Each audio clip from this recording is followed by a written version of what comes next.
3CoSports podcast with your three co-hosts, Luke, Alex, and Angel.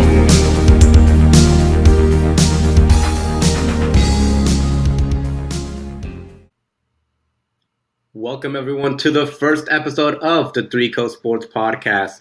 My name is Angel and I am one of your three co-hosts, accompanied here by my fellow 3CoSports co-founder and well-traveled fantasy football analyst, Alex Krpeski, and by the social media guru, Luke Sawhook.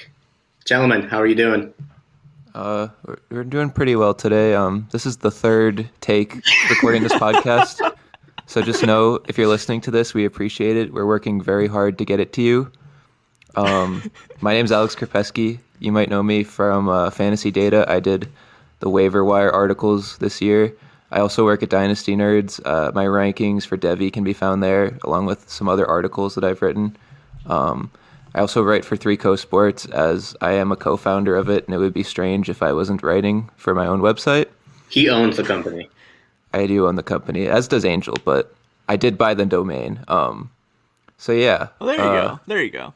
I'm Alex Krpeski, and I'm happy to be here talking to you guys. I'm Luke Sawhook, and I'm also happy to be here talking to you guys. And I own 0% of the website, but I own a third of the podcast. So there we go. Anyway, yeah, I do social media for Dynasty Nerds and Prediction Strike and 3CoSports. I write a little bit for the Fantasy Pros news desk, which is like breaking news and like rumors and updates and stuff like that. I have wrote in the past for 3CoSports and for Dynasty Nerds. I wrote one article for Dynasty Nerds, so I'm just including that though, because it's a good little flex, but you know, not really. But anyway, very excited to be here with you three. Well, you two, including myself three, and I think we're gonna have an amazing time doing this podcast for everybody. And I thank you so much for listening. Like Alex said, this is our third try already. Iris, the program, you suck. I hate you, but maybe not though. We'll see. Anyways, for our first segment of the day, we are going to be talking about three things that we were wrong about during the 2020 NFL season. All three of us have three things that we want to discuss, but first Angel has a little something for us before we hop into that. Angel, why don't you take it away there? Yeah, before we start off on our segment, I do want to shout out our sponsor, Monkey Knife Fight. Monkey Knife Fight has been with us since the very beginning of our venture in 3CoSports, and shout out specifically to Zach. He has been very generous, very open with us, and has helped us fund this podcast. So Monkey Knife Fight is a daily fantasy sports app that has partnered with the NFL Players Association. And if you want to support them, support the NFLPA, and empower players, please feel free to go to monkeyknifefight.com and use the code 3CO, that is the number 3CO, to double your initial deposit up to $50. Once again, that is the promo code is 3CO, 3, the number, CO. And when you use that code, you can double your initial deposit up to $50. I highly recommend this app. They got some of the most creative and fun daily fantasy sports games ever and anywhere. And if you want to try it out, please feel free to use our promo code. Zach, thank you very much. Monkey Knife Fight, thank you very much. And I hope you guys enjoy what they have to offer. They have amazing player props. I really like Monkey Knife Fight. They're a really good website to win money, seriously. Like, they have amazing odds. I love playing on Monkey Knife Fight. I've won a lot of money on Monkey Knife Fight. So yeah, definitely go use Monkey Knife Fight, guys, and check out our promo code 3CO. But that being said, let's jump into those three things that we were wrong about in 2020. I'll go first. So my biggest swing and a miss was definitely on Justin Herbert. I thought he was going to be like Mitchell Trubisky 2.0. I thought teams were just reaching based on need at quarterback rather than his true talent, because when I watched his film last year and saw some scouting reports, there was a lot of flashes of success, but there was some inconsistencies and stuff that I didn't really enjoy. So I was kind of out on Justin Herbert until the point where I did turn it around after watching Hard Knocks at the end of training camp. It was a little too late to be right on him. So I didn't have a single share of Justin Herbert, unfortunately. That definitely burns me going on the long term there, because he was a steal in Superflex rookie drafts this year. But oh well. Another thing I was wrong about was Chase Claypool's immediate impact in the fantasy football community. I'm a big Steelers fan. I'm wearing Chase Claypool's jersey right now, actually. But I thought he was going to start off the year. Okay, shut up, Angel. I thought I was going to start off. I thought I was going to start off the year as the wide receiver 4 on the depth chart behind James Washington, Juju, and Deontay Johnson.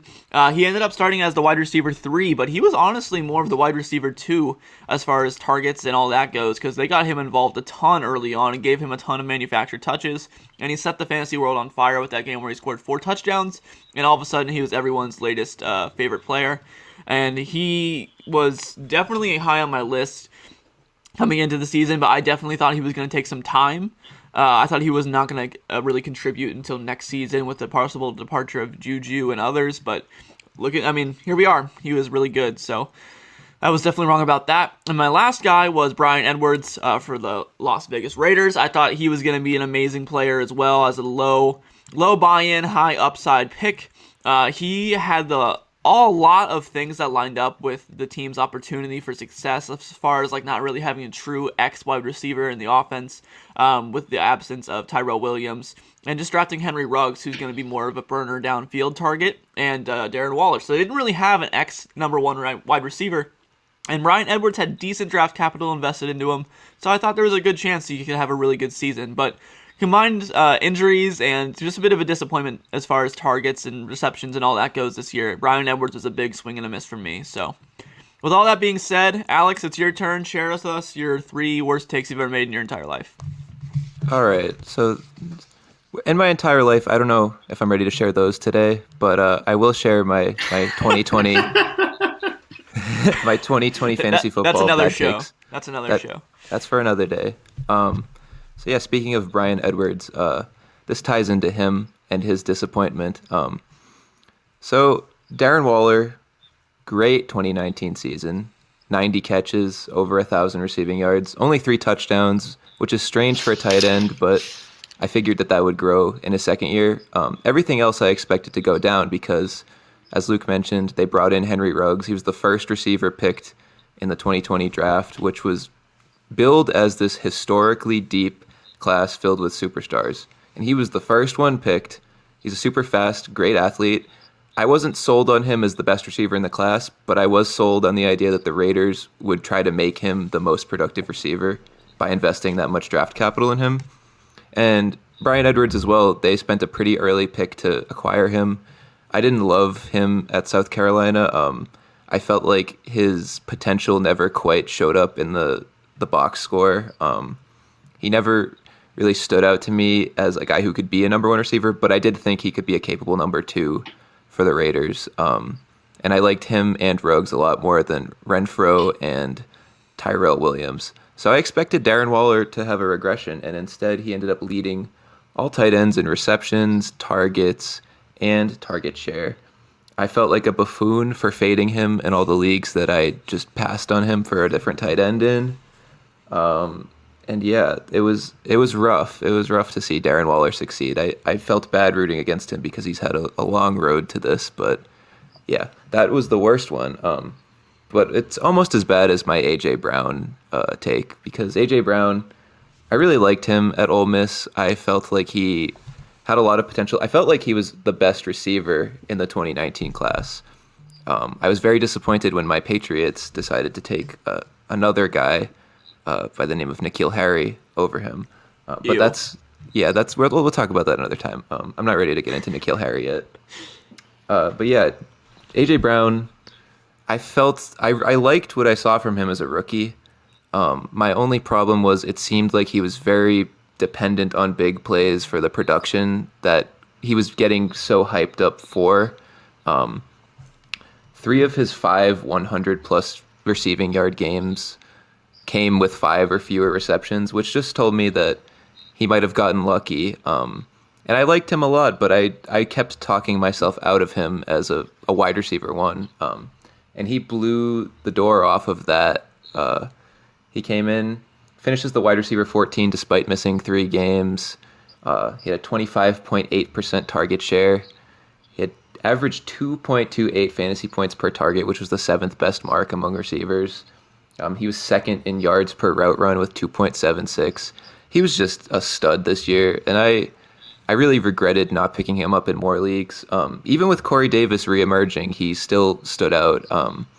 So yeah, I do regret my my guesses about A.J. Brown. They did not live up to what I expected. And then lastly, that brings me to my favorite team, the New England Patriots. If you're just listening to the audio here, I have a cup that says, "This Pats fan runs on Duncan." So as a Pats fan who runs on Duncan, by the way, Duncan in the Patriots and Gillette, please send us some sponsors. We would appreciate it. Robert Kraft. Please, Robert Kraft. Kraft, please. Even though I'm the Steelers fan, I would accept Robert Kraft's money. That's the only thing I'll accept from him is his money. That's it. So yes, back to the Patriots. I talked myself into the 2 tight ends that we picked up in the 3rd round of the 2020 draft. Devin Asiasi, the one I was most excited about because his production for UCLA and before that Michigan, it was pretty good. He's a good athlete, good pass-catching tight end. And our starting tight end coming to the year was Ryan Izzo, who was just kind of a nothing player, not a very special talent. A nothing player. He's a good guy, probably. I mean, I'm not going to diss Ryan Izzo completely, but he's not a guy I could get excited about. He's a good guy, probably. Yeah, I mean, I can't say anything bad about him. But yeah, I saw the 3rd round draft capital invested into Asiasi and Dalton Keene from Virginia Tech. And I expected one of those 2 guys to be a fine tight end for us because our receiving depth chart was looking very, very sad. And Cam Newton was our quarterback. He really liked throwing to Greg Olsen when he was in Carolina. So I just figured, maybe Devin Asiasi or Dalton Keene can be a fine tight end this year. And instead they combined for 12 targets between the 2 of them, and they caught 5 passes between the 2 of them for just over 50 yards. I was disappointed. I'll say it. It was not the numbers I was looking for from these 2 guys, but yeah, it is what it is. Rookie tight ends will do that to you. Do you expect or do you sense a possible comeback next season from either of those players? Dalton Keene, I'm writing off because he was drafted out of a program that used him in a very strange sort of blocking tight end role. He was more of an H-back for the Hokies. And he just never really looked comfortable with the Patriots. Like they do use players in very not fantasy friendly ways. And I think he could have a role in that way, as a fullback type of guy, just doing weird shit out there, throwing blocks downfield. He'll have those moments, but as for fantasy, I'm out on Dalton Keene, and especially because he wears the number 44, which is unbecoming of a fantasy football tight end. That's literally a fullback number. It literally is. As for Devin Asiasi, I like his talent a lot. He did deal with some personal issues this year because he had a friend who passed away, and he had to step away from the team in order to deal with that. Right. So I can't attribute too much of his struggles to that. I can't attribute his struggles so much to his abilities as it was his ability to focus on the team and improving. It's already difficult to be a rookie tight end coming onto a new team, especially a team like the Patriots that is known for having very complex everything. So yeah, there is a potential for him complex. All of it is complex. It's all extra complex. And yeah, I do think in his 2nd or 3rd season, perhaps he could emerge as a pretty decent fantasy option, but I also wouldn't be surprised if the Patriots reinvested in the position via free agency or via the draft this year. Definitely. Yeah, well, staying in the AFC East, I want to hold myself accountable for my own terrible, awful, garbage takes of 2020. These were the only 3 garbage takes I had, mind you, but they are 3 nonetheless. I'm completely kidding about that. Please don't go digging through my 3CoSports articles. I promise it's a little bit more than 3. But anyways, staying in the AFC East, Matt Breida. I really thought that Matt Breida and Jordan Howard were going to be a thunder and lightning combination for the Miami Dolphins coming into the season. And given, I believe their ADP was around the 8th or 9th round for both of them, I really, really thought that they were going to be steals and potential flex players, and those are the type of players that can win you championships. You know, those late round gems that you find that consistently produce for you. And that's what I thought Matt Breida was going to be. Like Myles Gaskin. And like Myles Gaskin, exactly. I pretty much expected Matt Breida to be Myles Gaskin with less of a workload but more receiving. Instead, what I got was Matt Breida rushing 59 times for 254 rushing yards and no touchdowns. So not only was I incorrect about Matt Breida and his potential this season, but the fact that he couldn't cut it on a team whose best running back is Myles Gaskin tells me that he's probably done being a featured running back or being a relevant fantasy football running back in any capacity for the foreseeable future for his career. Well, not even that he got outplayed. Not even that he got outplayed by Myles Gaskin, but they invested in Breida too. They traded for him, if I'm not mistaken. Yeah, so they invested capital into him as well, and he still wasn't good enough, and they gave Gaskin the work, which is definitely a bad sign. Yeah, Matt Breida is probably done. He gave me some good memories in San Francisco. He helped lead me to a championship round a couple of years ago, but alas, he was not good enough to win me the ship. And he was not good enough to beat Myles Gaskin out for a roster spot or for a featured role this year. I have a question about Matt Breida, Angel. Go ahead. How much was your stock in Matt Breida impacted by the fact that he was the fastest player in Madden 21 at one point? It was definitely impacted a little bit. I liked his speed. I liked his speed a lot. Are you in on John Ross? Oh, no, I'm not in on John Ross. Everybody should be in on John Ross. I'll be in on John Ross when it's the fifth year. Is that coming up? Is this his fifth year? That's next year. Next year is the fifth year John Ross time. I'm in on John Ross then. It's time. It's time, baby. Buy him a dynasty right now. Trade a fourth round draft pick for him. He's that player that you get on Mutt in the beginning of the year purely because of his speed. Yeah. You know. Oh, every year. That used to be that guy used to be Brashad Perryman. I remember like in Madden 16, like Brashad Perryman's 73 overall card was like busted. Remember Dree Archer back in the day? I do remember. He was a Madden legend.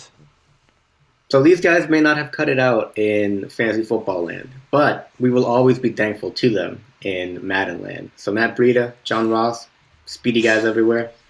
Thank you for your service, but please, please, please try and produce in the field next time. That being said, moving on to my next bad take of 2020. Kenny Golladay. Kenny Golladay was someone that I was really high on this season. I thought that his yards per reception would continue to be abnormally high. I believe in 2019 it was around 18 yards per reception, which is absolutely incredible. And Matthew Stafford loved throwing him the ball. He loved throwing him the ball in the red zone.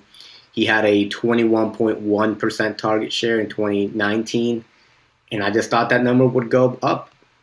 Of course, Kenny Golladay did deal with injuries all season, and he was never able to produce on the field or even be on the field. Partly because the Lions decided to shut him down. It became obvious that they were going nowhere, and they decided to prioritize his health over some meaningless games, which I appreciate. Whether he comes back or not, he's going to be healthy. He's going to have the ability to produce. He's going to have the chance to improve upon his 13.9 fantasy points per game this season, and I do think he will. So, full disclosure, I projected him to be a wide receiver 8, a top 8 wide receiver this season. He was not. He was more like a wide receiver 8, but a wide receiver 8? Yeah, he was bad. Kenny, I love you. Please don't come at me for that. But Kenny, if you're listening. Yeah, Kenny, I know you're listening. I know you're looking at me as I look into the camera. I love you. Please don't come at me for that. But I do think he'll bounce back next season. That being said, going on to my third take. This is a different sort of bad take. DK Metcalf. I was actually really high on DK Metcalf going into the season. I thought that he was going to be a low-end wide receiver too. And I really did expect him to produce at an elite level. I did not expect him to produce at the elite level at which he did, though. He absolutely broke through my expectations. He had 1,303 receiving yards, 1,783 air yards, and a 24% target share, which equated to 129 targets in a Russell Wilson-led offense. Obviously, his incredible speed has been well documented. His physique, I mean, the guy looks like the Hulk. Basically is the Hulk. He does look like the Hulk, man. That picture of him sitting next to A.J. Brown in the weight room is literally insane, because A.J. Brown is jacked, and he looks like a boy compared to DK Metcalf. He literally looks like a superhero in the picture. Everyone knows the picture we're talking about. I remember seeing that picture, and people would come at him for his 3-cone drill, and I just remember thinking, are we just going to ignore the fact that this man is quite possibly the most physical specimen on the planet? We're going to look at his 3-cone drill time instead. But people Angel, did. it's simple. He can't run around cones in an efficient manner. He sucks. He can run around people in an efficient manner, though. He can jump over people and dunk on them and moss them every day of the week, but he can't run around cones well, so obviously he's a bust. I mean... Yeah, I guess that means that he can't do anything. Obvious. Hey, Luke, I think you might have what it takes to be a draft analyst now. I think I am. Seriously. He sucks. He's bad. So. Yep, perfect. You're certified. But yeah, I really didn't see his breakout coming. Now he's thought by many to be the dynasty wide receiver 1. I'm not sure if I'm willing to put that crown on him myself, but I do think he's a top 12 wide receiver in dynasty. I think he'll be a top 12 wide receiver this upcoming season as well. And if the Seahawks are by some miracle, able to build an offensive line, then the sky's the limit for DK Metcalf in 2021 and going forward. For sure. Yeah. All right. Well, gentlemen, that's our bad takes. Let's hop into some things that we were correct about going into the 2020 NFL season. Some things that we were willing to take a victory lap on. Some things that we're going to rub in the face of the public and deem ourselves champions. So I will start first. My first take is about Antonio Gibson being the god amongst men that he is. I bought in a long time ago. Back in training camp, similar to when I failed with Bryan Edwards, I bought into Antonio Gibson as well. I have receipts to prove it. I have a presentation from September calling my shot on Antonio. So yeah, I'm all in on Mr. Gibson. I do. Yeah, I made a slides presentation for the Fantasy Football Club at Miami. I claimed Bryan Edwards and Antonio Gibson as my sleepers for the year. I was wrong on one of them, obviously, but I did crown Antonio Gibson early on. I'm not lying about that. But yeah, I love Antonio Gibson. He has the 3-down back workload, and if they get a good quarterback and have a solid future like I think they're going to, he has insanely high potential as a fantasy running back. And I also just love him. I think he's really entertaining to watch, and he's a good guy. So I love Antonio Gibson. That was my first good take. My second good take was Deontay Johnson's breakout. A lot of people in the industry was kind of calling for Deontay Johnson's breakout, but I had like full confidence in it. It was kind of similar to how I viewed Chris Godwin's breakout or Calvin Ridley's breakout this season as well. It just made sense. I feel like he had the skill set, he had the workload, and it was just easy to kind of project that he was gonna be something special. And I just bought in. I traded for him in a lot of leagues that I could. I own him in a lot of leagues. I have him on my roster in a lot of leagues. So I definitely was in on Deontay. I drafted him in a couple redraft leagues as well, so I definitely got to enjoy the Deontay experience this year. And honestly, my favorite take of the year was being patient with Cam Akers. I am the Cam Akers manager in like 2 dynasty leagues, I think, and I really like Cam Akers a lot. I really liked his potential coming out, and a lot of people were concerned about the Rams' offensive line and his ability to like run around about offensive line, but that's literally all he did in college. And the whole thing that was weird was when he was coming into the league and the first few weeks of the season, McVay didn't really want to commit to a guy, and they had guys like Darrell Henderson and this weird RBBC. And then there was this one week, I forget where it was, it was like around like week 10 or 12, that Cam Akers just like busted it open. And then from that point on, he's been the lead back, and he's looked amazing. So I'm very happy that I was patient with Cam Akers and rostered him and didn't panic trade him like a lot of people did for value that they think that they could have got a nice return on. But I held, and I think I reaped the benefits of it. And next season, I think Cam Akers is an excellent breakout candidate to be like a top 5 running back. I don't think he's going to be top 5, but I think it's possible. So I believe that breakout you're talking about. I believe the breakout that you're talking about happened against the Patriots actually on a Thursday night football game. Yeah. I think I kind of remember that. Yeah. They just fed him. and he looked amazing. So suck it, you two, you Patriots fans. You have to deal with Cam Akers breakouts. Anyway, Alex, you look like you're in pain from that sentence. So why don't you come share your 3 things that you were right about in 2020? Take a victory lap. All right. I mean, I was gonna start with a different guy, but I have to start with a Patriots guy just to make myself feel better. So I before the season, I really liked Damian Harris. I really loved where his value was because you could grab that guy at like running back 60, and I was like, Sony Michel is not going to play more than like 5 games this year. His knees are made of ants and sticks. Like they're going to fall apart. Ants and sticks? Yeah, that's being generous with the material that shit's made out of. I don't even know anymore. That's like some wet timber that's going on in those knees. Like I feel bad for the guy. Whose knee would you rather have? Todd Gurley's knee or Sony Michel's knee? Todd Gurley's knee every day of the week. Oh, really? Wow. His knees are probably made out of like rusty spoons, which are probably a little bit better. Rusty spoons. Oh wait. What's that YouTube video? Salad fingers with the rusty salad spoons. fingers. Oh, that's a good salad video. fingers. Shout out salad fingers. That's a deep cut. Anyway, continue, Alex. Hell yeah. So yeah, Damian Harris, I was like, there's no way Sony Michel's gonna be around. Rex Burkhead, there's something about Rex Burkhead where I'm like, he's going to have like 2 Rex Burkhead games and then he's going to disappear. And he had his Rex Burkhead games really early. Like he was done like in week 5. Like that, I didn't hear from that guy again. And Damian Harris, yeah, like I had him in my penny stocks articles for both 3CoSports and Fantasy Data. I was like, okay, this guy, you can get this guy and he will be a running back too at some point. He's going to have a ton of work down the line. And he did get a ton of work. He had 3 games where he had over 100 yards rushing. He did have some injury struggles in the middle of the year, which did kind of deter his like breakout performance. So I think a lot of people aren't as in on Damian Harris as they should have been. But he was averaging 5 yards per carry, and among qualified running backs, this is a Fantasy Data stat, by the way. Thank you, Fantasy Data, for your great advanced metrics. He was tied for the 7th best yards per carry in the league with Raheem Mostert, Alvin Kamara, Dalvin Cook, Jonathan Taylor, and Gus Edwards. But, one of those is not like the other. I kind of forgot that Raheem Mostert existed for a second, not going to lie. Mosterati, that dude's he's a tank. He's is one of my favorite players.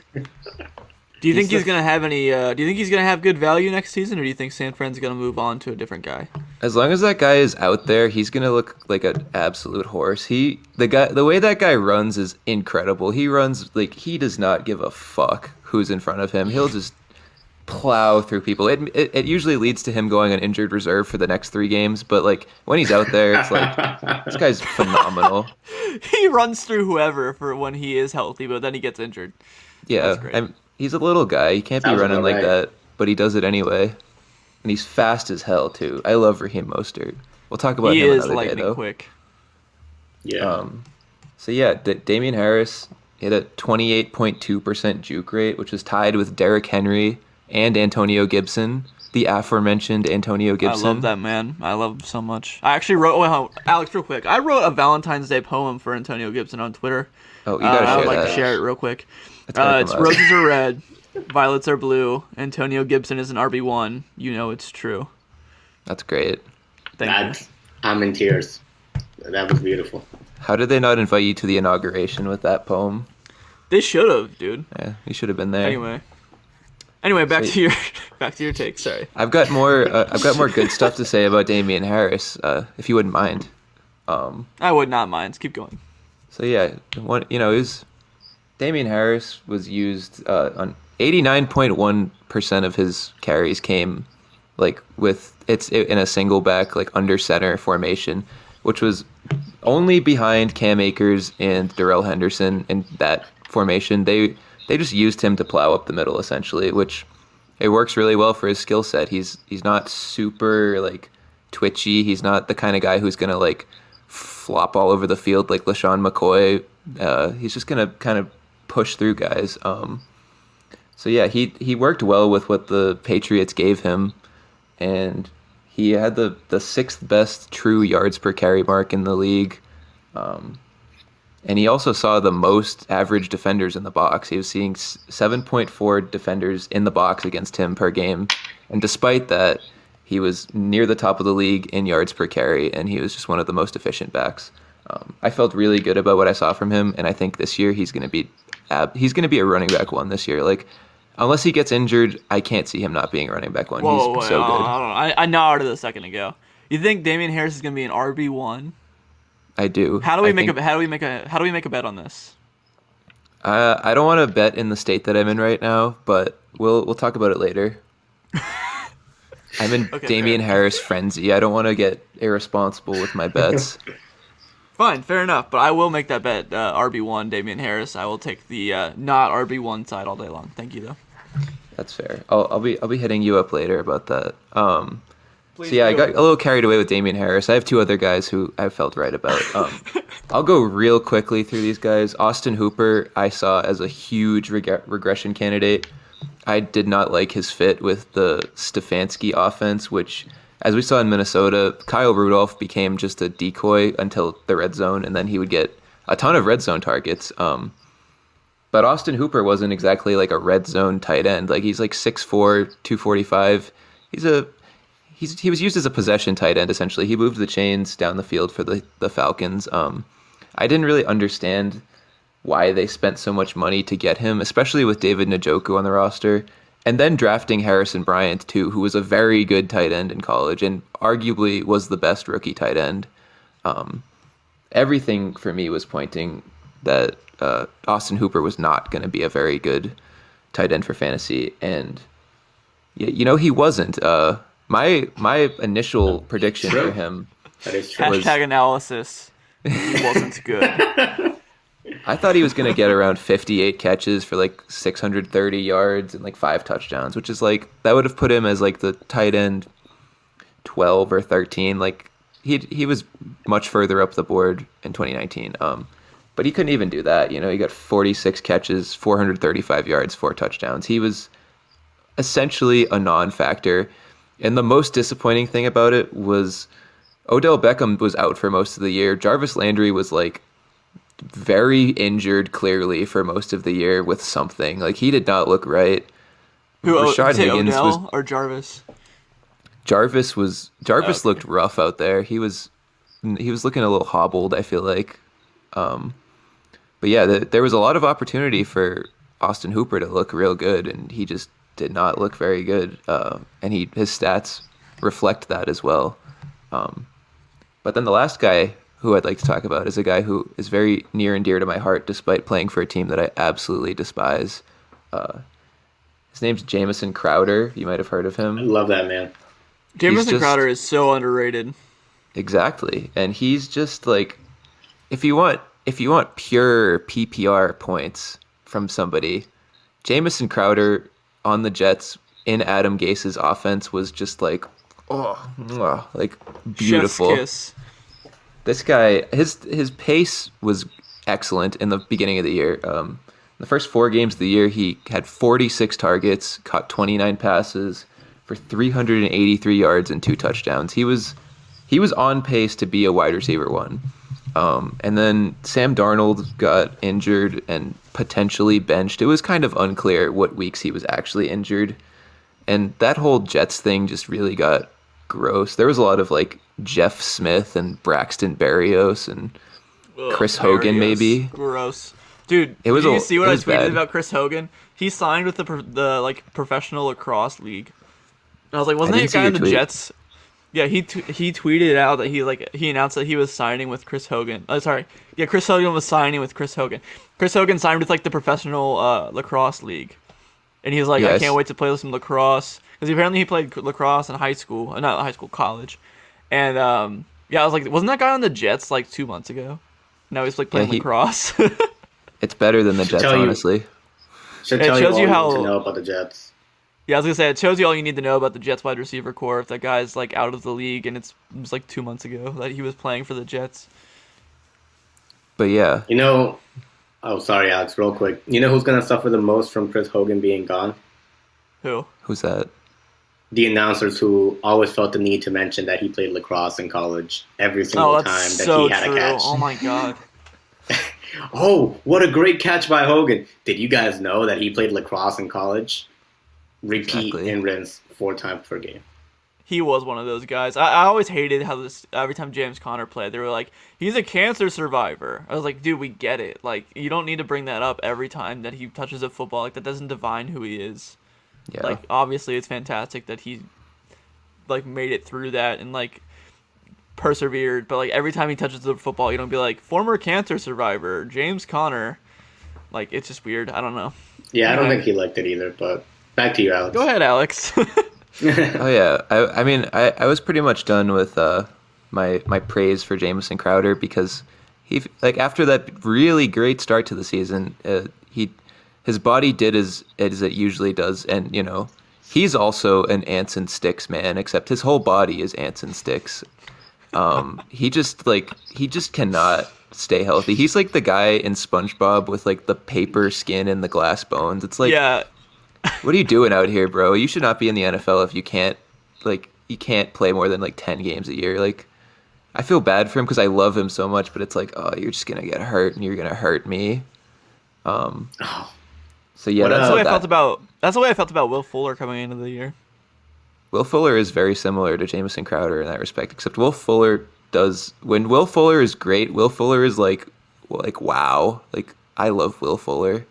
I don't really get that with Jameson Crowder. His is more like, wow, Jameson Crowder had 17 catches for 70 yards. That's incredible for PPR. He's a numbers A guy. lot of love today on our Valentine's Day episode. A lot of love. Angel, take it away with your lover boys. My love. Interesting choice of words there. No, I don't care. No, just go with it. You love I'll them. go. It's I'll your go with victory it. lap. I do love all of these players for reasons, including Mark Andrews. I love Mark Andrews so much. God. I'm sorry, Luke. I just thought of a poem that I'm going to read. That's why I said that. Okay, anyway. but Mark Andrews, the reason why I love him is because he's been a tight end on one of my home league dynasty teams for the last 2 years now. I think he's a great tight end. I think he's actually probably the third most talented tight end in the league. TJ Hawkinson is creeping up there, though. I really love TJ. But Mark Hawkinson's a Andrews stud. is up there. Yeah, he really is. But the reason why I was right about Mark Andrews is a lot of people had him as a top 3, top 4 tight end. And we know that there's tiers in tight ends, right? When it comes to tight ends. There's the top 3 to 4 guys that really produce, are elite, and are worth the draft capital that you invest in them. And then tight ends like 5 through 12 really don't differ by that many points. You know, they're all in the same category. You can plug them in each and every week, and you'll be okay. And my argument was that Mark Andrews wouldn't be the type of tight end that you could depend on week to week, but that when he would boom with those touchdowns. The reason why I said that was that Lamar Jackson obviously had a fantastic 2019, but he was a candidate for regression, and so was Mark Andrews. And it ended up being true. Mark Andrews was the number 6 tight end. That being said, I do see him bouncing back next season and being a top 4 tight end, but I do think TJ Hawkinson is right there with him. So that'll be an interesting battle. That's one that I'm looking forward to next season. Now, to lead into my next prideful victory lap, I would like to read the following poem. Roses are red. Violets are blue. Taylor's better than Gibson. Luke, you know it's true. It is true. Jonathan Taylor's better than Antonio Gibson. I'm not afraid to say that. That's fine. That was a boring reaction. Anyways. No, that's fine. Jonathan That was great, though. I'll be Thank more you. brave than Luke. I like Antonio Gibson more than Jonathan Taylor. Thank you Alex, so much, I lead the Antonio Gibson bandwagon, and that is just false. You've been removed. It's me now. No, I am the show's Antonio Gibson truther, Alex. You can can't enjoy take this Cam title away Akers. from me. You can have Cam Akers. I don't want to be the Cam Akers guy. I want to be the Antonio Gibson guy. Yeah, This well, is ridiculous. You just lost it. You lost it. Luke No. said, I don't wanna. No, I don't wanna. I'm quitting the podcast. Alex, Breaking news: Luke Saho quits podcast. Claims he's still After- Antonio Gibson's roofer, even though Alex loves him more. How do you okay? Sidetrack for a second though. How do you have Gibson? Sorry, how do you have Taylor under Gibson? Like, how do you have Gibson over Jonathan Taylor? That seems really spicy to me, Alex. I just really like Antonio Gibson's receiving potential. I could see Antonio Gibson being like the kind of guy who catches like 80 passes in a year. I can't see Jonathan Taylor being that guy. If you're going for a PPR guy for absolute upside, like I'd be happy to have Antonio Gibson just because he's more of a overall weapon. Like Jonathan Taylor's a great running back. I love Jonathan Taylor, but like there's definitely like, did you see how well Nyheim Hines did this year? Nyheim Hines was excellent. He was a tremendous pass catching back. That would upset me if I was a Taylor owner. I would be very scared of Nyheim Hines, especially if they pick up a quarterback who likes throwing to running backs, because that could just mean more time for Nyheim Hines out there. You mean like Phillip Rivers, who threw to running backs like pretty much more than any other quarterback? Yeah, like imagine if they get another Phillip Rivers somehow. Like Carson Wentz shows up and he starts throwing underhand, and it's like, oh no, he's got Phillip Rivers. Oh, Phillip Rivers is possessing him. Oh no. What you see him on the happened? sidelines, like with the hot mic, where he's like, "Dang, flab it," instead of cussing, like Phillip Rivers too. Aggravating the stew out of people. Oh my god, I love that take. Aren't they both super religious too? Both Rivers and Wentz. I'd say most of those guys are. Yeah, anybody from like that side of the country, they're pretty much like anywhere that isn't the Northeast or like the West Coast, the quarterback is probably very, very religious. That's a fair take. Yeah. All right, Angel, back on track here. Back to Jonathan Taylor. I said that he was the best running back in the class. I put him over Swift. I put him over CEH even after he was drafted by the Chiefs. And I said that anyone that took Taylor over Clyde Edwards-Helaire would be extremely happy in 2020. And I feel like that's true. Unless you, even in dynasty leagues, I feel like you have to think that Taylor's the better prospect at this point. And just to emphasize that point, over his last 6 games, the worst yards per carry he had, which I know is a flawed statistic, but whatever, was 4.1 yards per carry. That tells me that Jonathan Taylor now is running with more confidence. If you watch the game tape, he was seeing those holes better. His vision was improving. He was running through players. He was becoming the back that he was in college. And I don't think that that's just going to stop next season. That's going to continue. But in 2020, I said he would be the best rookie running back, and that was proven to be true. Last but not least, going off of that rookie running backs take, Clyde Edwards-Helaire. I thought he was going to be disappointing. I never thought that he would live up to the hype of the 101 and of being the Chiefs running back, and that was true for a multitude of reasons. It seemed like he was dealing with some nagging injuries throughout the year, which obviously would have an impact on any player. But more than anything, bringing on Le'Veon Bell was a sign that the Chiefs didn't fully trust Helaire yet. And when Williams was getting carries over him, that's when you knew that he probably needed another year. I still really like Helaire. I do think he'll be an RB1 next season, but I did say that he wasn't going to live up anywhere close to the hype this season, and he didn't. He finished as the RB22 in 0.5 PPR, which is the basis that I use because of my home league. But I do think that will improve next year. But those were the 3 things those are my 3 victory laps. You know, there are only 3 of many, many, many, many correct takes I had in 2020, you know. All right. Again, please don't go look into the 3CoSports archives. Everyone go look through his archives and tweet every bad take he's made to him over the past decade. That's going to be a lot of tweets. Good. But, yeah, no, I will say this. 2020 was a really weird season. Obviously, there were a lot of things that played a role in it being weird. COVID, especially. But I will say that overall, I'm pretty proud of my takes in 2020. I thought that they were pretty well informed. A lot of times they were right. Sometimes they were wrong. But I do think that I learned the process of really creating those takes. And that's really what I'm most proud about from 2020. I like it. All right. Very well said. Let's move on to our next segment. Before we do that, though, I do want to plug Prediction Strike. We have a promo code, guys. Before we started recording this third try at the podcast, we did not have a promo code. Breaking news! Now we have a promo code, so this is Let's perfect. go! Actually. What a so great shout out Prediction Strike. I do social media for them. They are seriously like my favorite brand out there right now, as far as like an upcoming website or DFS platform. They are awesome.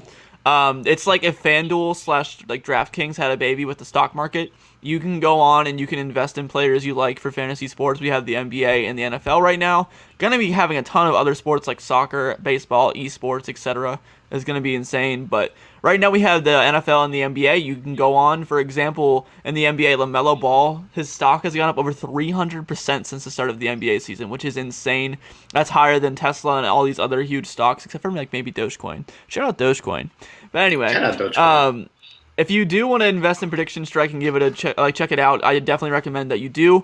If you do want to head on over there, though, and use our promo code 3CO, that is the number 3 and CO, 3CO, that'll get you $10 additional to a $20 or more deposit, I believe. So definitely go use that promo code over there and check out the website, predictionstrike.com. It's the stock market mixed with DFS, and it is a beautiful, beautiful website that'll only get better as the year goes on. So definitely go check out predictionstrike.com and use code 3CO. So with that being said, let's move into our next segment here with some news and rumors from around the NFL.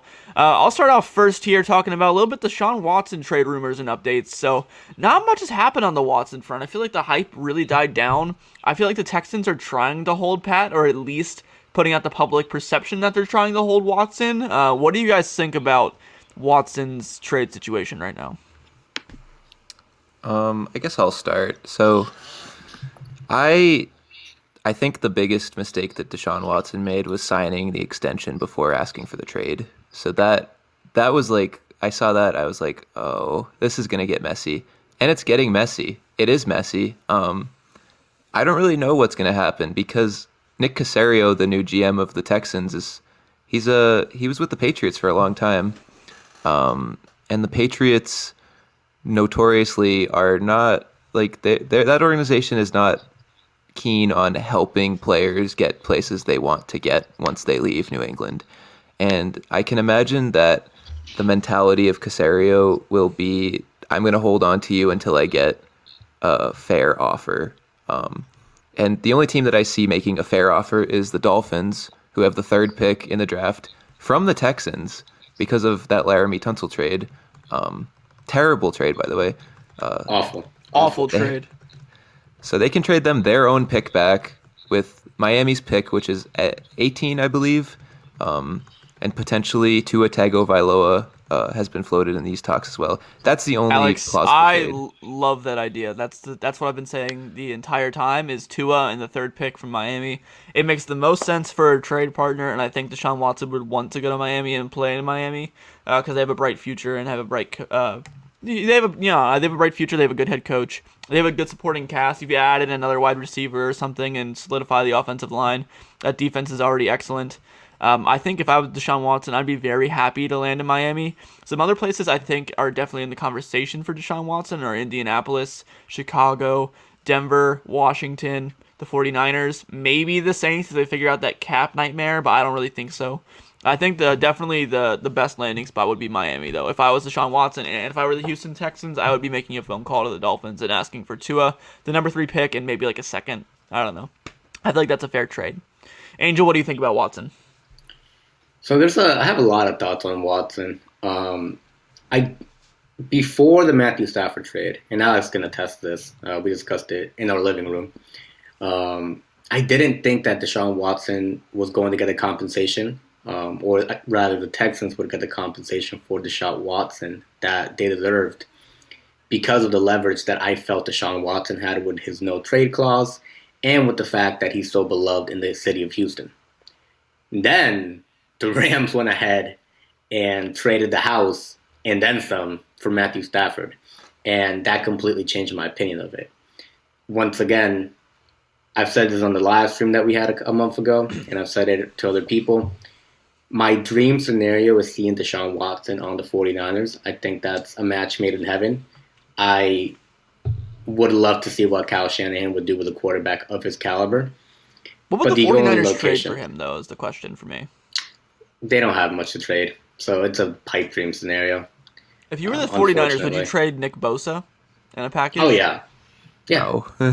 No. absolutely. Alex, And here's- no.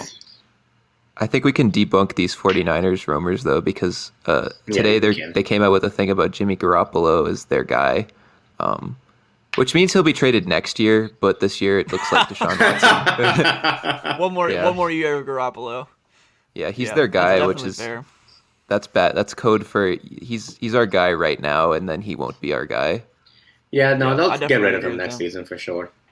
But yeah, that was my pipe dream scenario. I would love him on the 49ers. I think that would be incredible.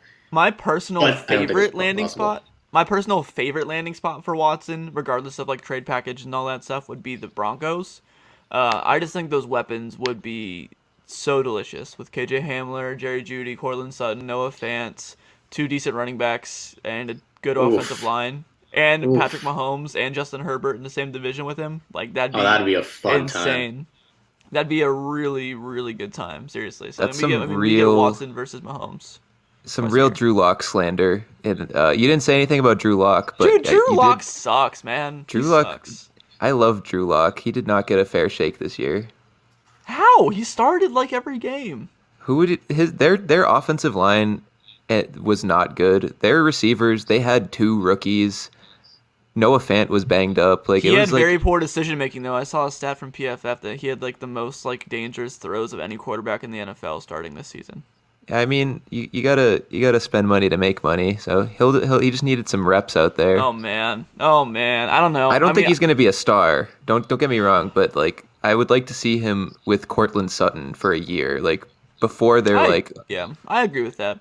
I liked Drew Lock at Missouri a lot. I thought his talent is like off the charts. He's very like, it's like Jay Cutler almost, where it's like, this is frustrating how good this guy is, but how stupid he is.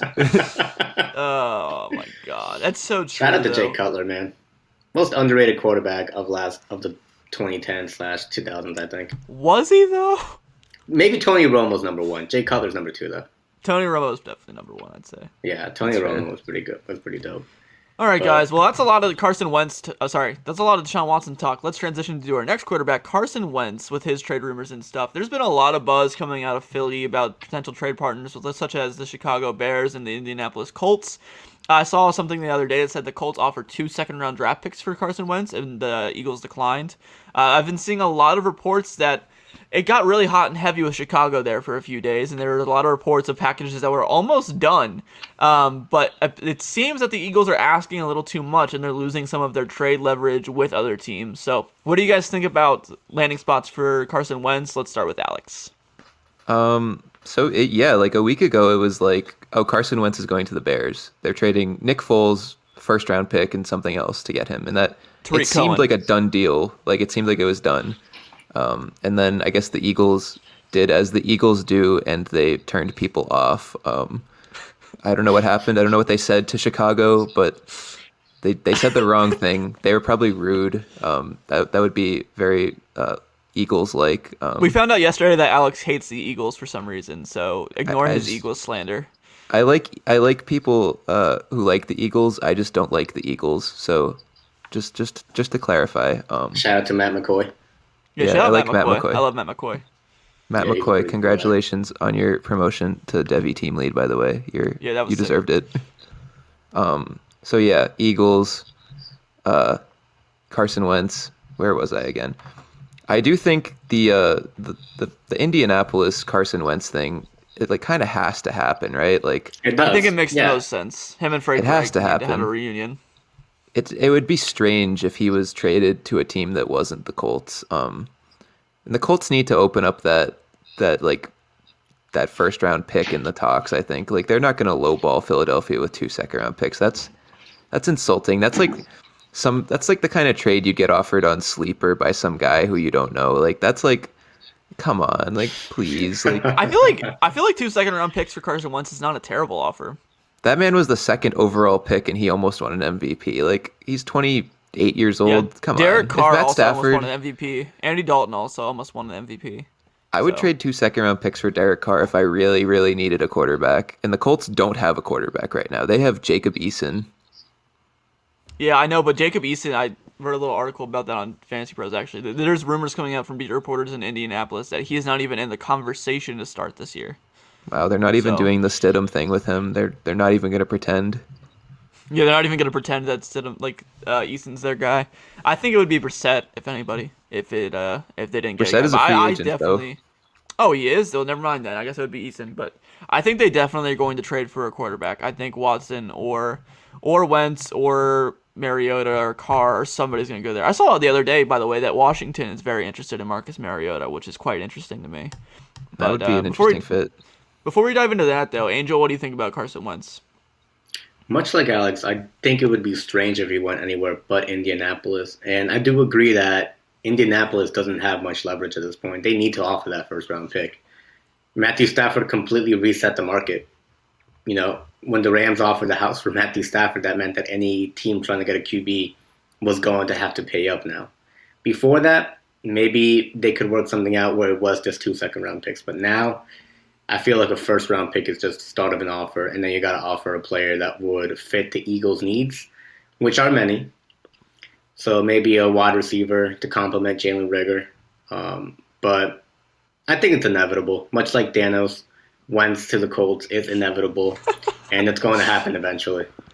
If I were the Bears, I remember when the reports first came out that it was a first-round pick, and Nick Foles and an offensive player. I was like, if I were the Eagles, I would want Darnell Mooney.